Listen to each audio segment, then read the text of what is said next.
Bonjour Jacques. Ah, bonjour. Non mais quel accueil dans ce champ de fleurs roses absolument sublime. Mais ils sont où les pommiers? Je viens par les cidres moi. Le pommier, c'est l'arbre que tu vois ici. Ça c'est un pommier ça? Ah, exactement. Bon c'est pas vrai. Mais si, je te le J'ai dis. jamais vu un pommier, non, mais je te crois. J'ai jamais vu un pommier avec des fleurs roses écarlates comme ça. Eh ben, je t'invite à revenir au mois de septembre. Ouais. Tu verras les beaux fruits qu'il y a. Ce sont des pommes rouges. Même la chair est rouge. Ah bon? On dirait une tomate. Mais c'est Et dingue. c'est ce qui permet de faire le cidre rosé. Dans notre coopérative, on est 3 producteurs qui avons les vergers à chair rouge. Ah ouais, j'ai de la chance alors. Eh oui, t'as la chance, c'est le cas de le dire. Bah finalement tu fais partie de la fabrication du cidre. Puisque arriver à une pomme rouge sublime, c'est déjà 50% du travail d'accompli. Oui, c'est vrai. S'il n'y a pas de pommes, il n'y a pas de cidre. Ben voilà, non, parce qu'il n'y a pas de bonnes pommes, il n'y a pas de bons cidres. Et il n'y a pas de bon cidre s'il n'y a pas de bonnes pommes. Alors il y a une autre partie de ton métier qui est passionnante, c'est que au-delà des variétés que tu plantes et que tu récoltes, tu es un peu un chercheur, parce que tu as un conservatoire de variétés anciennes et futures de pommes. Tu peux me raconter ça? Le monde évolue et puis le goût du consommateur évolue aussi. Hein. Il faut coller aux besoins. La consommation de demain, on ne la connaît pas. Écoute, je suis très intriguée par cette partie. Je peux voir ou c'est top secret? Ah non, je vais te conduire le voir, c'est avec plaisir. Allez.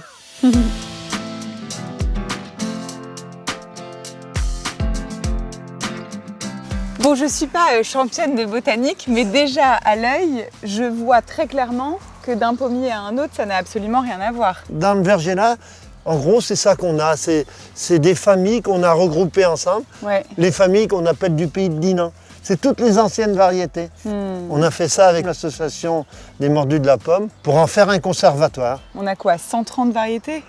131. L'enjeu, c'est d'avoir des typicités différentes pour sortir des produits différents. C'est génial. Ton métier, il est passionnant. Hein. N'est-ce pas? Je vais tout de suite aller voir Alain et sa cidrerie qui lui prend le relais finalement sur tes pommes et qui les transforme en cidre. Ah, il va te présenter alors des types de cidre merveilleux. Allez, Allez, on y va.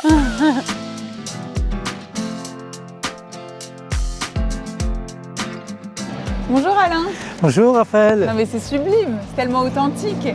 Ah ben le point de vente est très authentique. On a su faire évoluer la technologie d'élaboration de nos cidres avec des techniques plus modernes que je te propose de venir visiter. Eh ben écoute, je suis curieuse, allons voir. Allons-y. Bah donc, ça sent bon mais c'est bruyant hein. Bah oui, disons que les machines sont en route pour préparer les cidres pour la mise en bouteille. Alors concrètement, une fois que toi tu as récolté les pommes de tes différents producteurs et que tu les as pressées, qu'est-ce qui se passe après?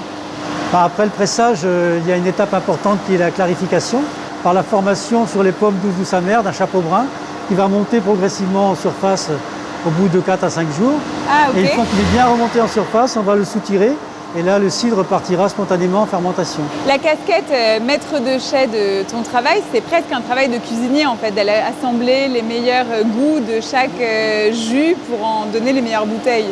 On réalise des cuvées au fur et à mesure des arrivages de pommes, en regroupant les amères, douce amères, et en séparant les douces, et les acidulés ensuite. Et une fois que ces cuvées sont arrêtées en fermentation, soit pour faire du brut ou du doux, eh bien on va les mettre en garde.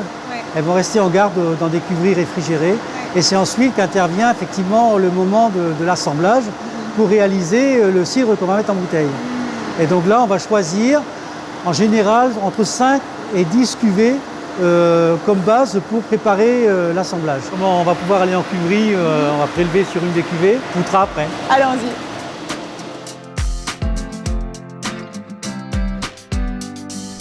C'est vrai qu'en cuverie, c'est déjà rose, mais alors là, dans la bouteille avec l'étiquette et tout, on ne peut pas faire plus rosé que rosé. T'as pas triché, hein, il n'y a pas de colorant. Là, il n'y a pas de colorant. On conseille de le consommer à partir d'un mois de bouteille. Parce que dans le premier mois de la mise en bouteille, il va perdre son oxygène et il va affiner son pétillant. Est-ce que ça va bien, par exemple, avec un phare breton au pruneau ou avec un kouign-amann? Ça va être pas mal, ça. Ça fonctionne, hein. L'intensité aromatique, de la fraîcheur du fruit rouge, du côté pomme un peu compoté, et avec le rappel un peu du confit de pruneau. Voilà. Enfin. Écoute Alain, merci pour cette très belle immersion dans ton univers. J'ai appris plein de choses et je me suis régalée. Et puis moi j'ai de la chance parce qu'il me reste encore plein de spécialités bretonnes à goûter, donc je vais pouvoir refaire des accords mes cidres. Alors j'y vais.